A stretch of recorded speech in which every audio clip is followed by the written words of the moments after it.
السلام علیکم دوستو، کیسے ہیں آپ سب؟ میں زبینہ فیاض ایک بار پھر آپ کے ساتھ تو میں شروع کر رہی ہوں عشقم پارٹ 23۔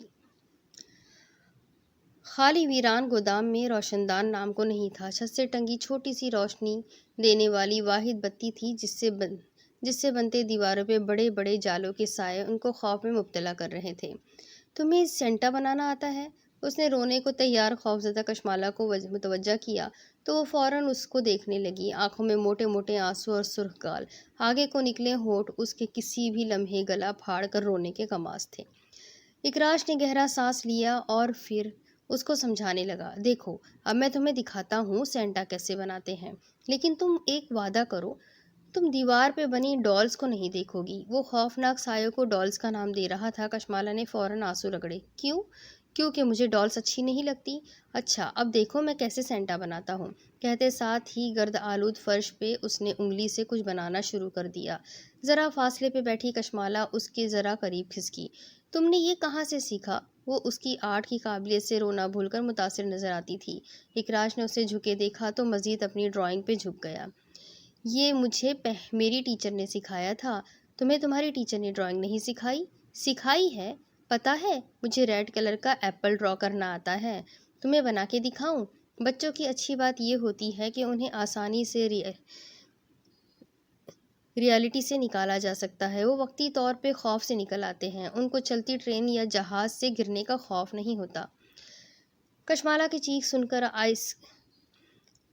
آئس کریم پکڑتے نوفل نے مڑ کر جیسے ہی دیکھا، سامنے ہی کافی فاصلے پہ اسے فراز نظر آیا تھا، جو اکراش کو کھینچ کر کشمالہ کو اس سے الگ کر رہا تھا، مگر وہ 10 سالہ بچہ ان بڑوں سے کہیں زیادہ پھرتیلا تھا۔ فراز نے دور سے بھاگتے نوفل کو دیکھا تو اس نے اکراش کو بھی گاڑی میں ڈھکیلا، اور پھر اس سے قبل کہ نوفل ان تک پہنچتا وہ انہیں لے جا چکے تھے۔ نوفل نے غصے اور بے بسی میں باپ کا نمبر ملایا تھا۔ وہ جانتا تھا فراز کس کا ملازم ہے، مگر اس وقت ڈیڈ کا نمبر آف جا رہا تھا۔ اس نے اب کی بار کو جھنجھلا کر ممی کا نمبر ڈائل کیا تھا، اور ہمیشہ کی طرح ممی نے نمبر پہلی ہی بیل پہ اچک لیا تھا۔ ممی، ڈیڈ کہاں ہے؟ غصے سے اس کی آواز پھٹ رہی تھی۔ ممی کو سنتے ہی جھٹکا لگا تھا۔ وہ کبھی بھی غصے میں بھی بے لحاظ یا بے مروت نہیں ہوتا تھا۔ وہ سلجھا اور سمجھدار بچہ تھا۔ کیا ہوا ہے نوفل، تم ایسے؟ ممی میں اس وقت آپ کو وضاحت نہیں دے سکتا، پلیز مجھے بتائے ڈیڈ کہاں ہے؟ وہ سڑک پہ کھڑا چیخ رہا تھا اور ارد گرد حیران کھڑے لوگ اسے دیکھ رہے تھے۔ لالا رخ نے پریشانی سے فون کان سے ہٹا کر راہداری میں سب گھر والوں کو دیکھا تھا۔ صابر بھائی مسلسل پریشانی سے ICU کے دروازے کے باہر کھڑے تھے اور منہ میں شاید کچھ پڑھ رہے تھے۔ اماں کرسی پہ بیٹھی تھی، خاموشی سے آنسو بہا رہی تھی۔ وہ وہاں سے ہٹتی باہر آ گئی۔ وہ تو دبئی گئے ہیں، شاید کسی کام کے سلسلے میں۔ کیوں؟ جھوٹ ہے، یہ کہیں نہیں گئے ہیں۔ وہ غصے میں ایک ہی جملہ کہتے اس نے کال کاٹ دی، اور پھر اس کے بعد کیا ہوا اس کو کچھ یاد نہیں تھا۔ وہ بس صبح سے شام تک کشمالہ کو ڈھونڈنے اور ڈیڈ کو کال کرنے کی کوشش کرتا رہا تھا۔ اس نے کبھی جاننے کی کوشش نہیں کی تھی کہ اس کا باپ کیا کام کرتا ہے، اور اس کو اس کبھی دلچسپی بھی نہیں ہوئی تھی کہ اس کے باپ کے پاس کتنی دولت تھی۔ وہ بس اپنی زندگی میں مگن رہنے والا، اپنی ماں کے قریب رہنے والا بچہ تھا۔ مگر 3 دن بعد زوفشا کی موت کے بعد جب اس نے کشمالہ اور اکراش کو رہائی دلوائی، اسے اندازہ ہوا کہ آج تک کمائی جانے والی ہر کمائی اور اس تک پہنچنے والا ہر رزق حرام تھا، اور وہ 18 سالہ بچہ اس حرام حلال کے فرق سے بخوبی آگاہ تھا۔ یہ سب کو لالا رخ کی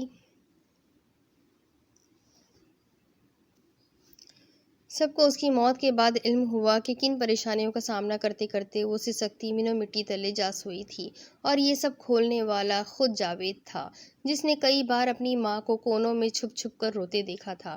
لیکن کشمالہ کے اغوا کے بعد اس کو سب سمجھ آ گیا تھا۔ صابر صاحب صدمے سے پہلے بستر سے لگے تھے، اور پھر ایک دن وہ بھی اللہ کو پیارے ہو گئے۔ حالات کی سختی نے اس خاندان کے دل تکلیف سے بھر دیے تھے، زخم گہرے لگے تھے، سو انہوں نے زوفشا پہ اور کشمالہ پہ ہوئے ظلم کا ذکر کسی سے نہ کیا۔ جہانگیر ملک کو اپنے گھر آنے سے روک دیا۔ جہانگیر ملک ایک خود سر انسان تھے، جن کو گویا کہ زوفشا کے مرنے کا دکھ ہوا تھا، کیونکہ وہ ان کے خیال میں ان کی پہلی محبت تھی، جن کے قریب رہنے کو انہوں نے ان کی بہن سے شادی کی تھی، لیکن ان کو کشمالہ کے ساتھ اپنے رویے کا کبھی افسوس نہیں ہوا تھا، اور یہی وجہ تھی کہ جب جاوید نے انکار کیا تو انہوں نے ایک بار پھر سے اسی دیدہ دلیری کے ساتھ ماضی کو ان کے ساتھ لا کر کھڑا کر دیا تھا، جس سے وہ لوگ ابھی تک نکل نہ سکے تھے۔ آسمان بادلوں سے آج پھر سے بھر رہا تھا۔ اس نے ویران آنکھوں سے بادلوں کو دیکھا اور پھر سامنے دھری کتابوں کو بند کر دیا۔ پڑھائی سے، زندگی سے اور مقصد ہر چیز سے دل بھر گیا تھا۔ آج کل اکراج بھی اس سے زیادہ بات چیت نہیں کر رہا تھا، بس ہر وقت اسے ٹٹولتا رہتا، یا پھر زیادہ تر وقت باہر رہتا۔ ایسا کیوں ہو گیا تھا سب؟ وہ خوش ہونے ہی تو لگی تھی، اب ہی تو خوابوں سے جان چھوٹی تھی کہ وقت ایک بار پھر سے اس سے آزمائش لینے کھڑا ہو گیا تھا۔ اس نے گہرا سانس لیا اور پھر اپنی جگہ سے اٹھ کھڑی ہوئی۔ پستہ رنگ قمیض اور سفید ٹراؤزرز میں شہد رنگ بالوں کی الچھی چوٹی بنائے وہ اداس شہزادی لگ رہی تھی۔ وہ کمرے سے نکل کر نیچے آئی تو بارش شروع ہو چکی تھی۔ لاؤنج خالی تھا۔ ام ہانی اور حاج صاحب سعد انکل کی وائف کی عیادت کے لیے گئے تھے، کیونکہ ان کی وائف سیڑھیوں سے گری تھی اور آج کل ہسپتال میں تھی۔ اکراج بن ہاد بھی معمول کی طرح غائب تھا۔ تمام ملازمین بھی جانے کہاں غائب ہو گئے تھے۔ کشمالہ نے خالی گھر کو دیکھا تو ایک دم سے گھبرا گئی۔ لوگوں نے اس کے ساتھ کب اچھا کیا تھا کہ وہ خود کو تنہائی میں محفوظ سمجھتی۔ اس کو تو اب دیواروں پہ بھی یقین نہیں رہا تھا، کب کون چور اس کے گھر کی دیوار پھلانگ کر گھس آتا۔ گھر سے نکل کر وہ باہر گیراج کی سیڑھیوں پہ آ بیٹھی، جہاں سامنے ہی لان نظر آ رہا تھا اور جہاں بارش برستی اس کو اپنے حصار میں کرتی جا رہی تھی۔ مما، کاش آج آپ میرے پاس ہوتی، کاش آج مجھے آپ کا ساتھ مل سکتا۔ آنسو نکل کر اس کے گالوں پہ بہنے لگے تو اس نے تھوڑی گھٹنوں پہ ٹکا لی اور اپنے چہرے کے گرد بازو لپیٹ لیے تھے۔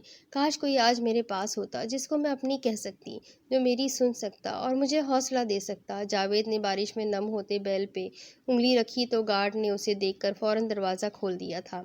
وہ بھاگ کر اندر داخل ہوا اور ماتھے سے ہاتھ ہٹا کر اس نے کپڑے جھاڑنے شروع کر دیے، جن پہ بارش کی بوندیں پڑتی اپنا نشان اس کے سفید شرٹ پہ چھوڑ چکی تھی۔ کپڑے جھاڑتے اس نے یوں ہی سامنے دیکھا تو سیڑھیوں پہ روتی کشمالہ کو دیکھ کر وہ صدمے میں کھڑا رہ گیا تھا۔ وہ پریشانی سے اس کی طرف بڑھا۔ کشمالہ، میری گڑیا۔ کشمالہ نے جیسے ہی جاوید کی آواز سنی جھٹکے سے سیدھی ہوئی تھی، اور پھر شاید یہی وہ لمحہ تھا جب اس کے دل نے کہا تھا کہ وہ جسے دیکھ رہی ہے وہ اس کا بھائی ہے اور وہ کوئی خواب نہیں دیکھ رہی ہے۔ وہ فوراً بھاگتی اس کے کندھوں سے جا لگی اور پھر جو رونا شروع کیا تو جاوید کے لیے اسے چپ کروانا مشکل ہو گیا تھا۔ وہ ایسے ٹوٹ گئی تھی کہ وہ بس حیران سا اسے دیکھ رہا تھا۔ اسے نہیں پتا تھا کہ صورتحال اتنی خراب ہو جائے گی۔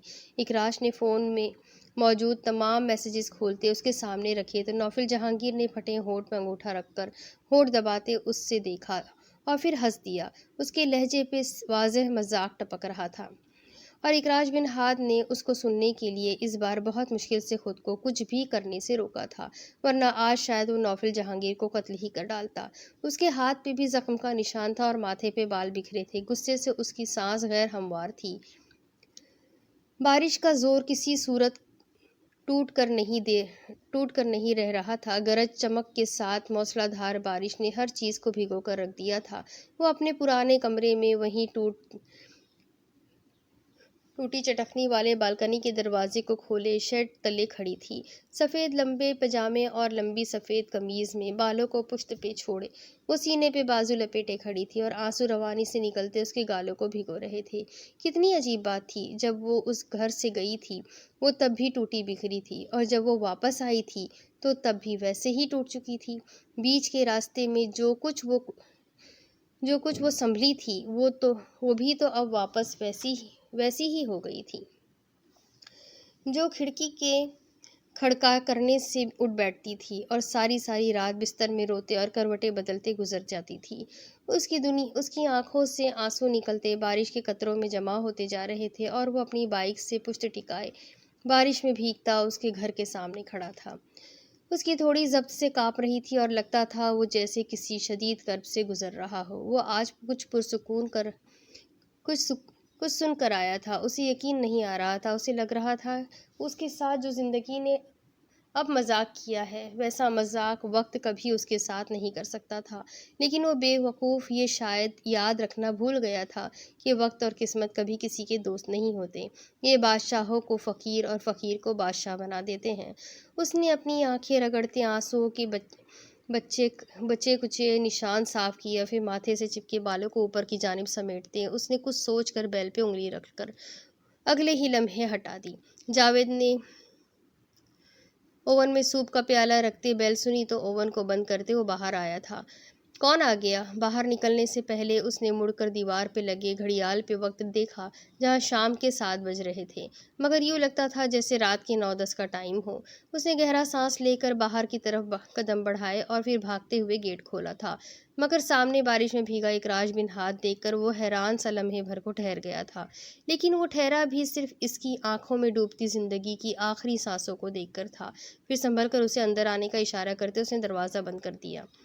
تم اس وقت؟ اس کو کنکھیوں سے دیکھتے وہ اسے اندر لے آیا تھا۔ اکراش نے بمشکل آنسو روکتے مروت سے مسکرا کر انہیں دیکھا تھا۔ جاوید نے گہرا سانس لیتے اس کو رکنے کا اشارہ کیا اور پھر باتھ روم سے ٹاول لے آیا۔ اس کے سر پہ تولیہ ڈالتے اس نے اس کا کندھا تھپکا تھا۔ اگر مسکرانا نہیں چاہتے تو بے شک مت مسکراؤ۔ جاوید کے لہجے میں نرمی تھی اور آنکھوں میں شفقت۔ اکراش نے کندھے پہ دھرے اس کے ہاتھ کو دیکھا اور پھر اوپر کی سمت میں دیکھا۔ وہ کہاں ہے؟ اوپر اپنے کمرے میں۔ جاوید نے گہرا سانس لیتے واپس کچن کی طرف جاتے جواب دیا تو اکراش خاموش ہو گیا۔ وہ اندر کی طرف جاتا کہنے کو رکا تھا، اگر تم مزید آدھا گھنٹہ لیٹ ہو جاتے تو مجھے لگتا میں نے آنے میں دیر کر دی، لیکن تمہارا اس کا پوچھنا میرے دل سے بہت بوجھ اتار دیا اکراش بن ہاتھ۔ مجھے تم سے کوئی شکوہ نہیں، کہنے کے ساتھ اس نے اس پہ ایک افسردہ سی نگاہ ڈالی اور اندر چلا گیا۔ اکراش نے بے بسی سے تولیہ سر سے اتار کر اسٹینڈ پہ ڈالا اور پھر مرے قدموں سے چلتا اوپر کی سمت بڑھ گیا۔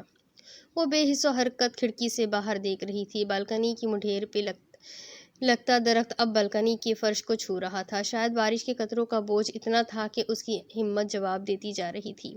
اکراش نے بغیر دستک دیے دروازہ کھولا اور پھر کشمالہ کی پشت کو دیکھا، اور جو کچھ دیر قبل کی بارش میں وہ آنسوؤں کو الوداع بول کر آیا تھا وہ ایک بار پھر سے اودنے لگے۔ یوں لگا جیسے وہ بس اس کو دیکھنے کے منتظر تھے۔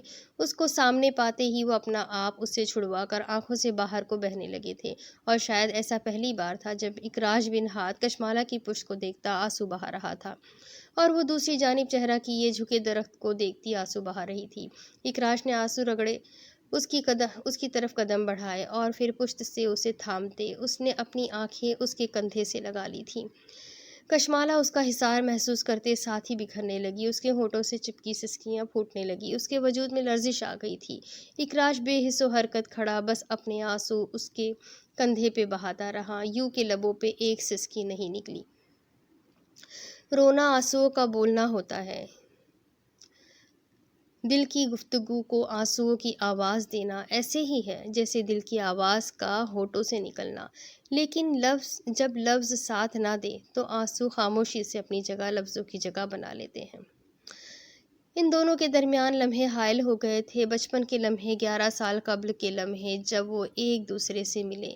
اس کو اپنے سامنے پا کر وہ کیسا محسوس کر رہا تھا، کاش وہ اپنے محسوسات کہہ سکتا۔ کشمالہ نے اپنے آنسو رگڑے تو اکراش نے چہرہ اٹھا کر اس کا رخ اپنی طرف کیا تھا۔ کشمالہ نے فوراً چہرہ جھکا لیا، وہ بس اس کی جھکی بھیگی شہد رنگ پلکوں کو دیکھتا رہا۔ کیا ہوا؟ تم رو کیوں رہی ہو؟ اپنے آنسو تو وہ خاموشی سے اس کے کندھے پہ بہا چکا تھا۔ کشمالہ نے چہرہ اٹھائے بغیر سر نفی میں ہلایا۔ ایسے ہی بس، مجھے آپ یاد آ رہے تھے۔ بولنے کے ساتھ اس کا لہجہ بھی گلگیر ہوا تھا۔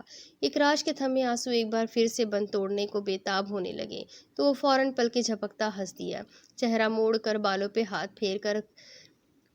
پھیر کر تاثرات سنبھالے وہ پھر سے اسے بیڈ پہ بٹھا کر اس کے قدموں میں بیٹھ گیا۔ کشمالہ بس اسے دیکھتی رہی۔ پاگل، صبح ہی تو ملے تھے، اتنی جلدی تم مجھے مس بھی کرنے لگی؟ یوں لگتا تھا وہ بس کسی بھی لمحے رونے والا ہو۔ کشمالہ اس کی سیاہ آنکھوں کو دیکھتی رہی اور تب تک دیکھتی رہی جب تک اس کی خود کی آنکھیں آنسو سے بھر نہ گئی اور آنسو گال پہ لڑکنے نہ لگے۔ اکراش نے مسکرا کر اس کے آنسو صاف کیے۔ پہلے تم مجھے یاد کر کے رو رہی تھی، اور اب میں آ گیا ہوں تو تم اب بھی رو رہی ہو؟ ایسا لگتا ہے جیسے بادلوں نے اور تم نے آپس میں کوئی مقابلہ لگا رکھا ہے، کہیں اس مقابلے کا انعام میں تو نہیں؟ آخر میں وہ اس کی آنکھوں میں دیکھتا ہنسا تو کشمالہ نے آنکھیں رگڑتے آنسو رگڑے اور ساتھ ہی سر نفی میں ہلایا۔ اب میں رو تھوڑی رہی ہوں، یہ تو بس آنکھوں کو کوئی شاید انفیکشن ہو گئی ہے، تو وہ بس میرے پاس ڈراپس ہیں، میں ڈالوں گا تو ٹھیک ہو جائیں گی۔ گال صاف کرتے اس نے آنکھیں رگڑی تو اکراش نے اس کے ہاتھ پکڑ کر اسے ایسا کرنے سے روکا تھا۔ تم سے ایک بات پوچھوں؟ اس نے فوراً سر حضرات میں ہلا دیا۔ تم مجھ سے محبت کرتی ہو؟ یہ سوال 1.5 سال میں پوچھے جانے والا پہلا سوال تھا۔ وہ اس سے ہمیشہ سے اپنے بارے میں اس کے احساسات جاننا چاہتا تھا، لیکن شاید اس کا جواب جاننے سے ڈرتا تھا، یا پھر شاید اسے وقت دینا چاہتا تھا۔ مگر آج نوفل جہانگیر کو سننے کے بعد اسے لگ رہا تھا وقت اس کے لیے کبھی کم نہیں تھا۔ وقت ہی تو ایک تھا اس کے اور کشمالہ کے ہاتھوں میں۔ کشمالہ چند لمحے اس کی سیاہ آنکھوں میں ٹمٹمائی سیاہی کو دیکھتی رہی۔ وہ روشنی یوں لگا جیسے صرف اس کے جواب کی محتاج تھی۔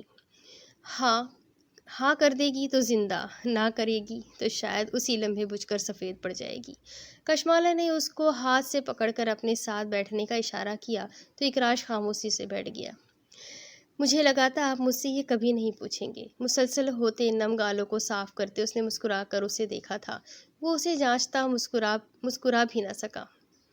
تم چاہتی تھی میں پوچھوں؟ کشمالہ نے مسکرا کر اسے دیکھتے سر اس بات میں ہلایا۔ کب سے؟ زیادہ دن نہیں ہوئے۔ اب وہ اپنے ہاتھوں کو دیکھ رہی تھی اور وہ اس کی جھکی آنکھوں کو۔ تو پھر؟ کیا پھر؟ کیا ہے جواب تمہارا؟ اب اس کی آنکھیں اٹھی تھیں۔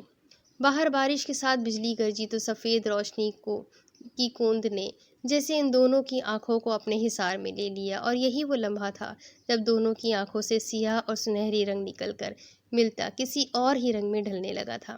تب کشمالہ کے ہونٹوں نے ہلکی سی لرزش کی تھی۔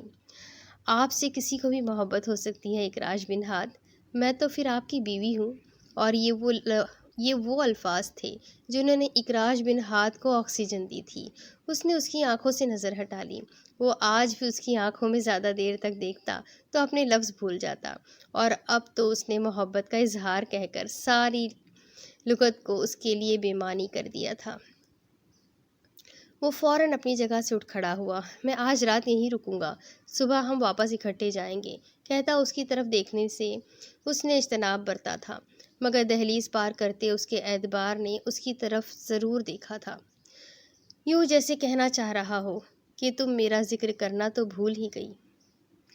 مجھے آپ سے محبت ہے نوفل جہانگیر، اس کے سامنے کھڑی وہ کہہ گئی تھی، اور آج تو وہ کہنے ہی بس یہ آئی تھی۔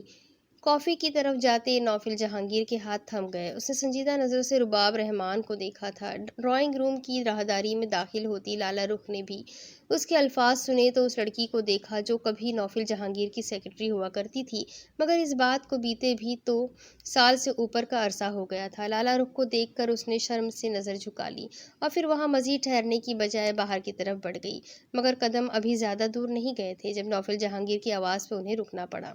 مس رباب رحمان، بات سنیں۔ اس کی پکار پہ وہ فوراً گھومی۔ پیچھے نوفل کے پیچھے کھڑی مسز لالہ رخ بس اس لڑکی کو دیکھ رہی تھی جس کی ذات میں اعتماد ہی سب کچھ تھا۔ وہ لمبے نیلے کرتے اور سفید پاجامے میں براؤن بالوں کی اونچی سی پونی ٹیل بنائے ہوئے کھڑی تھی، اور مسکراہٹ اس کے ہونٹوں سے پھوٹنے کو بے تاب تھی۔ آپ جانتی ہیں مس کس قسم کا انسان ہوں؟ اس کی طرف بڑھتے اس نے جینس کی دائیں جیب میں ہاتھ ڈالتے کہا، اور پھر اس سے کچھ قدم کے فاصلے پہ رک گیا۔ شاید آپ سے محبت کی ایک وجہ یہ بھی ہے۔ اس کا جواب تیار تھا۔ نوفل نے تلخی سے ہنستے سر نفی میں ہلایا۔ افسوس ہے پھر آپ پر۔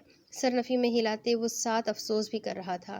آپ جانتی ہیں آپ کی ناکامی کی ایک وجہ کیا ہے؟ رباب رحمان کی مسکراہٹ سمٹنے لگی۔ وہ تو بس نوفل جہانگیر کو دیکھتی رہ گئی تھی۔ اس کی نرم آنکھوں میں ایک دم سے سختی کہاں سے ابھرنے لگی تھی؟ وہ ایک دم سے کہاں سے بدلا تھا کہ وہ دیکھ ہی اب پا رہی تھی؟ پیچھے کھڑی لالہ رخ نے ضبط کرتے آنکھیں بند کرتے کھولی۔ آپ اپنے نقصان کو نہیں سمجھتی۔ آپ جذباتیات میں جلدی ڈھل جاتی ہے۔ آپ کی بری بات یہ بھی ہے، آپ سے بھلا کر کے کوئی بھی آسانی سے یوں چٹکی بجائی اپنے حصار میں کر سکتا ہے۔ آپ جانتی ہیں آپ کبھی بھی میری وفادار نہیں تھی، باس کے راز رکھنے والی۔ آپ ایسا صرف میری نرمی کو محبت سمجھ کر رہی تھی۔ اس کو دیکھتے وہ تلخی سے مسکرایا تھا۔ رباب کی آنکھوں میں آنسو بھرنے لگے۔ اس نے مٹھیاں بھیج کر آنسوؤں کو بہنے سے روکا تھا۔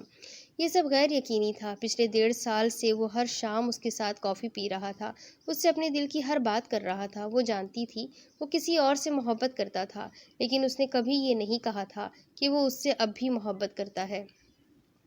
اس کا خیال رکھنا، اس کو دیکھ کر مسکرانا، اس کے گھر والوں کا خیال رکھنا، وہ شخص 1.5 سالوں سے یہ سب ہی کرتا آیا تھا۔ تو اب ایک دم سے کیا ہو گیا تھا کہ اس کا دل ایک دم سے دھڑکنا چھوڑ گیا تھا؟ کیا ہوا تھا کہ دل کی جگہ ایک دم سے کہیں سے پتھر آ پڑا تھا؟ عورتوں کی ایک بات بہت بری ہوئی مس رباب۔ اب وہ اس کے چہرے سے نظر ہٹاتے اس کی پشت پہ موجود دروازے کو دیکھ رہا تھا، جہاں سے روشنی پھوٹ رہی تھی۔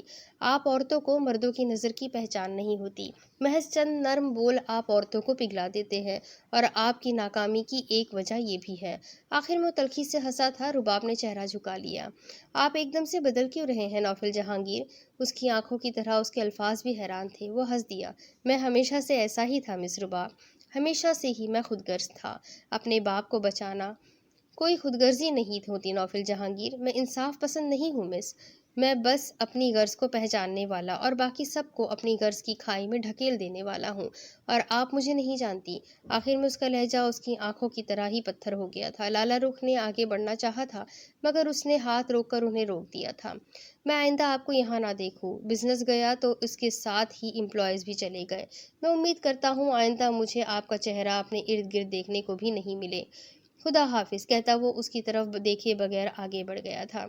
ممی میں یونیورسٹی جا رہا ہوں۔ باہر نکلنے سے پہلے وہ بغیر مڑے بتا گیا تھا۔ لالا رخ نے سر جھکائے کھڑی اس لڑکی کو دیکھا، جس کی آنکھ سے ایک آنسو بھی نکل کر وہاں فرش پہ نہیں گرا تھا۔ وہ خاموشی سے مڑی اور ویسے ہی اعتماد سے چلتی باہر نکل گئی، اور یہ اعتماد تب تک قائم رہا جب تک وہ اپنی گاڑی کی سیٹ پر بیٹھ کر اس نے سیٹ بیلٹ نہیں لگا لی، اور پھر بند شیشوں کے پار وہ ایسے بکھری تھی کہ اس کی سسکیوں نے ساری گاڑی کو سوگ میں مبتلا کر دیا تھا۔ اس کا دل ٹوٹ کر بکھر چکا تھا، اور یوں ہی اس کے آنسو گالوں سے بہتے اس کے نیلے کرتے کے دامن میں جذب ہوتے جا رہے تھے۔ دنیا کا سب سے تکلیف دہ احساس یہی تو ہے، جب آپ کسی کے لیے اتنے اہم نہ ہو جتنا آپ سمجھتے رہے ہو، تب تو دل اور بہت ٹوٹتا ہے۔ جب وہی شخص آپ کو اس کا احساس بھی دلائے، اور نوفل جہانگیر نے اس کو اس بات کا بہت اچھا احساس دلایا تھا۔ اس نے سڑک پار کرتے جاتی ٹیکسی کو دیکھا، اور پھر کچھ فاصلے پہ موجود پھپھو کے گھر کے گیٹ کو دیکھا تھا۔ آج وہ جانے کتنے عرصے بعد ان کے گھر جا رہا تھا۔ اس نے گہرا سانس لیتے سامنے گاڑی میں دیکھا، اور پھر قدم اس سمت میں بڑھا دیے۔ اگر پھپھو گھر پہ نہ ہوئی تو میں واپس چلا جاؤں گا۔ ماموں کا انہیں فون پہ بھی بتایا جا سکتا ہے، لیکن مجھے ایک بات کی سمجھ نہیں آتی، نانی نے انہیں 1.5 سال تک تو کچھ بتایا نہیں تھا، اب ایک دم سے کیا ہوا تھا کہ ایک دم سے بے چین ہو گئی؟ سر ہلاتے گاڑی کے قریب رکتے اس نے ایک یوں ہی آخری نظر گاڑی کے شیشے کے پار روتی لڑکی کو نوٹس کیا تھا، اور پھر وہ جیسے وہیں ٹھہر گیا۔ اس نے فون سر کے ڈراور سے نکالتے آن کیا، اور پھر ایگزام ہال سے نکل آئی۔ اس کا ستا چہرہ دیکھ کر کوریڈور میں کھڑی میشا مسکرائی تو پھر تیزی سے اس کی طرف بڑھی۔ کیسا ہوا پیپر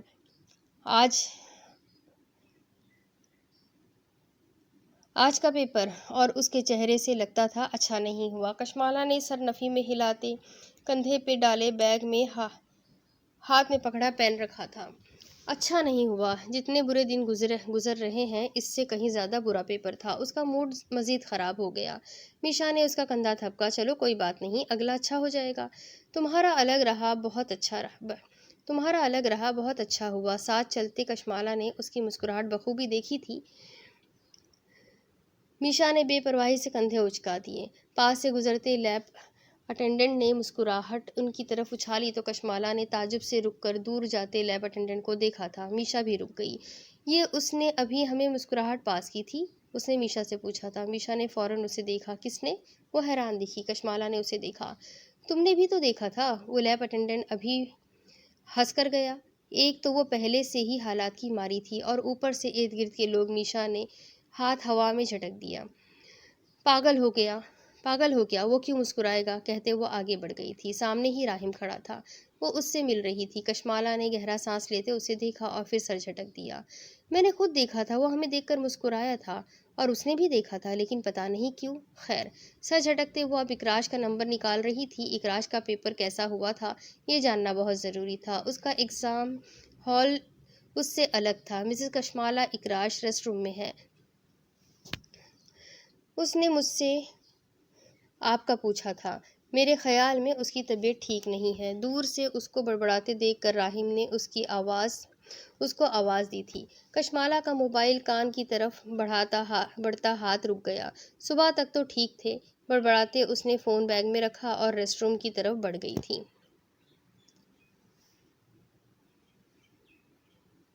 راہیم نے اس کی جاتی پشت کو بغور دیکھا تھا۔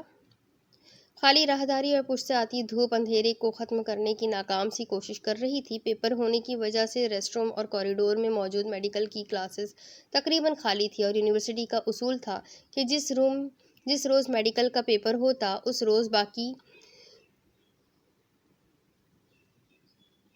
فیکلٹیز کو چھٹی ہوتی تھی۔ ساری یونیورسٹی میں زیادہ تر میڈیکل کے بچے ہی ہوتے تھے۔ جیسے آج پیپر کے بعد زیادہ تر لوگ گھر جا چکے تھے اور کچھ جا رہے تھے۔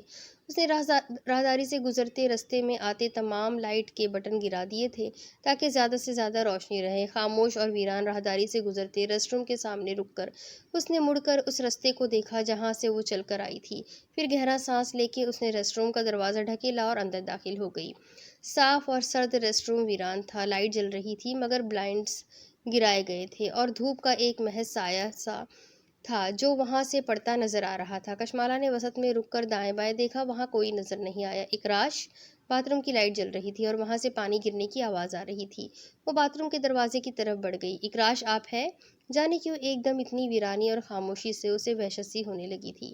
ماضی میں ہونے والے واقعات ابھی بھی ذہن میں تازہ تھے۔ اس نے کچھ بے چین ہوتے پھر سے پوچھا مگر دوسری طرف سے کوئی آواز موصول نہیں ہوئی تھی۔ اس نے کچھ لمحے بے بسی سے بند دروازے کو دیکھا اور پھر ہونٹ کاٹتے ہاتھ میں پکڑے فون کو دیکھتے وہ کچھ سوچ کر صوفے کی طرف بڑھ گئی۔ اگر اکراش ہوئے تو ٹھیک ورنہ پھر وہ وہاں سے چلی جائے گی سوچ کر اس نے اس کا نمبر نکال کر سامنے کر لیا تھا کہ اگر کوئی گڑبڑ ہوئی تو وہ اسے فوراً کال کر دے گی۔ سوچتے ہی وہ ہر طرح کے حالات کے لیے اپنے آپ کو تیار کر رہی تھی۔ وہ مسلسل اکڑ کر بیٹھی باتھ روم سے اکراش کے نکلنے کی منتظر تھی اور مسلسل اس کی نظر باتھ روم پہ ہی ٹکی تھی اور ایسے ہی خاموشی سے جان چھڑانے کے لیے وہ پاؤں کی ایڑی فرش پہ مار رہی تھی۔ جب چٹکنی گری تھی اس کا ہلتا پاؤں رک گیا۔ چٹکنی کے گرنے کے ساتھ ہی وہ باہر نکلا تھا۔ خاکی ٹی شرٹ اور سرمئی جینس میں کشمالہ اس کو دیکھتے ساتھ ہی حیران سی ہو کر اپنی جگہ سے اٹھ کھڑی ہوئی۔ حیرت سے آنکھیں پھیل گئی تھی اور فون والا ہاتھ ڈھلک گیا تھا۔ آپ یہاں؟ اسے لگا اس نے کچھ دیر قبل جس شخص کو دیکھا تھا وہ کوئی اور تھا۔ اس کی نظر کا دھوکا تھا۔ وہ مسکرایا۔ آپ حیران کیوں نظر آ رہی ہیں؟ اس کی طرف آتے اس نے مسکراہٹ اچھالی تھی۔ کشمالہ فوراً اپنی جگہ سے اٹھ کھڑی ہوئی، ساتھ ہی دوپٹہ ٹھیک کیا۔ آپ نے کہا تھا اکراش یہاں ہے؟ کہاں ہے اکراش؟ اس کے ماتھے پہ بل تھے۔ اسے اس شخص کی مسکراہٹ سے محسوس ہو رہا تھا کہ وہ بے وقوف بنی ہے۔ راہیم نے مسکرا کر صوفے پہ بیٹھتے اسے دیکھا تو کشمالہ کے ماتھے پہ بل ابھرے۔ وہ تیزی سے دروازے کی جانب بڑھی۔ اکراش کہاں ہے اور اس نے جھوٹ کیوں بولا؟ وہ جاننے میں دلچسپی نہیں رکھتی۔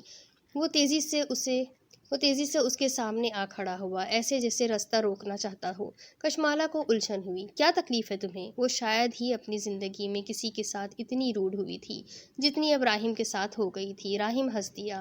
واؤ، you are totally my type. کہنے کے ساتھ کمینگی سے وہ ہنس رہا تھا۔ کشمالہ نے ناگواری سے اسے نظر انداز کرتے سائڈ سے جانا چاہا تھا جب وہ پھر سے اس کے سامنے آ گیا۔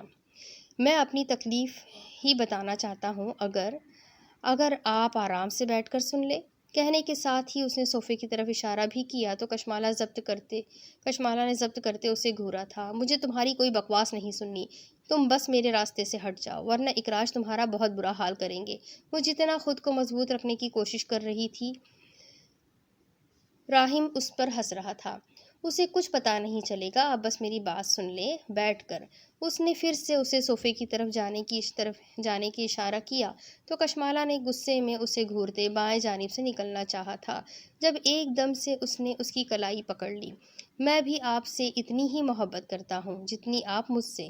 آپ میری بات سمجھ رہی ہیں نا؟ کوئی آپ کے اور میرے درمیان نہیں آ سکتا۔ کشمالہ حیرت سے اس کے منہ سے الفاظ سن رہی تھی۔ اس نے اپنا ہاتھ چھڑوانے کی کوشش کرتے اسے گھورا تھا جب راہیم اسے دیکھتا مسکرایا۔ یہ کیا ہو رہا ہے؟ دروازے کو پاؤں سے کھولتے بھیڑیا اپنے پنجے جھاڑتا دہاڑا تھا۔ وہاں موجود سائڈ پہ کھڑا سناٹا لمحوں میں کرچی کرچی ہو گیا۔ کشمالہ ایڑیوں پہ گھومی آنکھوں کی سے بہنے کو بےتاب آنسو تیزی سے ابلنے لگے۔ راہیم کے چہرے سے مسکراہٹ غائب ہوئی، مگر وہ جانتا تھا وہ ڈرنے کی اداکاری کر رہا ہے۔ اس کی سیاہ آنکھوں میں سفیدی اتر رہی تھی، دھواں نکلتا جیسے سارے کو اپنے حصار میں لے کرنے لگا تھا، اور کشمالہ بغیر کچھ کہے یا سنے اپنے آپ کو چور تصور کرنے لگی تھی۔ اسے لگا جیسے اس کے وجود کو کسی نے پینڈولم سے باندھ دیا ہو اور اب وہ ہوا میں معلق جھول رہی ہو۔ اس کی آنکھوں سے آنسو بہہ رہے تھے اور فرش پر گرتے جا رہے تھے، اور وہ سامنے کھڑے اکراش بن ہاتھ کو دیکھتی رہی تھی، جس کے لبوں پہ بھی لفظ دم توڑ گئے تھے۔ وہ غصے میں تھا، شدید غصے میں۔ وہ چیزیں اٹھا اٹھا کر پھینکنا چاہتا تھا، توڑنا چاہتا تھا، ہر کسی کا حشر کر دینا چاہتا تھا، مگر لفظ اور ہاتھ اس کا ساتھ دینے سے انکاری کرنے لگے۔ وہ مرے قدموں سے بظاہر معصوم بنے کھڑے راہیم کی جانب بڑھا، جو اس کے قریب آتے ہی سیدھا ہو گیا تھا۔ اس نے اس کے کالر کو پکڑ کر جھٹکا دینا چاہا، مگر اسے تبھی اندازہ ہوا کہ اس کے ہاتھ کانپ رہے تھے اور گرفت بہت کمزور تھی۔ راہیم کی نظر سے اس کے ہاتھوں کی کپکپی سے پوشیدہ نہ رہ سکی۔ اس نے مسکراہٹ دباتے اس دمخم والے چیتے کو دیکھا، جس کی سانس لگتا تھا جیسے آخری مراحل میں تھی۔ اس نے پوری قوت سے اس کے کالر کو جھٹکا دیتے اس کو قریب کیا اور پھر سرخ ہوتی آنکھوں سے بمشکل بولا تھا، راہیم مختار عاصم، میری بیوی سے دور رہو۔ اس کے الفاظ پہ راہیم کی مسکراہٹ گہری ہوئی۔ اس نے جھٹکا دے کر اسے چھوڑا اور پھر بغیر کچھ کہے وہ کشمالہ کا ہاتھ پکڑے باہر کی طرف بڑھ گیا۔ وہ بس خاموشی سے اس کے ساتھ گھسیٹتی چلی جا رہی تھی۔ ایک لمحے کی غلط فہمی رشتوں کے لیے اتنی زہر آلود ہوتی ہے کہ محبت بھرے تمام لمحوں کو انسان بھول جاتا ہے جو کبھی کسی لمحے میں ساتھ گزارے تھے۔ وہ اس کا ہاتھ تھامے آگے جا رہا تھا اور وہ اس کو دیکھتی بس اپنے آپ وہیں رستوں میں بھولتی چلی جا رہی تھی۔ اس نے میشا سے کہا تھا کہ انسان کا ایک غلط قدم بعض اوقات اسے ایسی مشکلات میں ڈال دیتا ہے جن کا حل نکالنا مشکل ہو جاتا ہے۔ اس نے بہت اعتماد سے کہا تھا کہ وہ کبھی خود کو ایسی مشکل میں نہیں ڈالے گی۔ وہ یہ بھول گئی تھی کہ مشکل اس کے دروازے پہ کھڑی دستک دے رہی تھی۔ وہ بدروح ہے جس کے لیے تم دروازہ نہ بھی کھولو وہ پھر بھی اندر داخل ہو جائے گی اور تم سے تمہارا سب کچھ چھین لے گی۔ ہاں، مگر وہ اس لمحے اس مشکل سے بچ سکتی تھی جب وہ اکراش بن ہاتھ سے ڈرنے کی بجائے اسے سب سچ سچ بتا دیتی۔ عورت کی سب سے بڑی غلطی یہی تو ہوتی ہے کہ اس کو لگتا ہے کہ اگر وہ اپنے شوہر، بھائی یا باپ سے سچ نہیں بولے گی تو وہ اس پہ اعتبار نہیں کریں گے۔ وہ اسی غلط فہمی میں بغیر کوشش کیے یا تو جھوٹ بول دیتی ہے یا پھر منہ سی لیتی ہے، سسکتی رہتی ہے، مگر اعتبار کے کھو دینے کے ڈر سے منہ نہیں کھولتی، اور یہیں سے مصیبتوں اور مشکلوں کا دروازہ کھلتا ہے۔ ہر رشتے میں ایک دوسرے کو اعتبار دینا اور ایک دوسرے پہ اعتبار کرنا سب سے اہم ہوتا ہے، ورنہ اعتبار کے بغیر رشتے ایسے ہی ہیں جیسے آنکھوں کے بغیر دیکھنا اور کانوں کے بغیر سننا۔ اب اس کے آگے کی سٹوری میں آپ کو اگلی قسط میں سناؤں گی کہ آگے کیا ہوگا۔ یہ جاننے کے لیے میرے ساتھ بنے رہیں۔ اگلی قسط میں پھر ملیں گے، تب تک کے لیے اللہ حافظ۔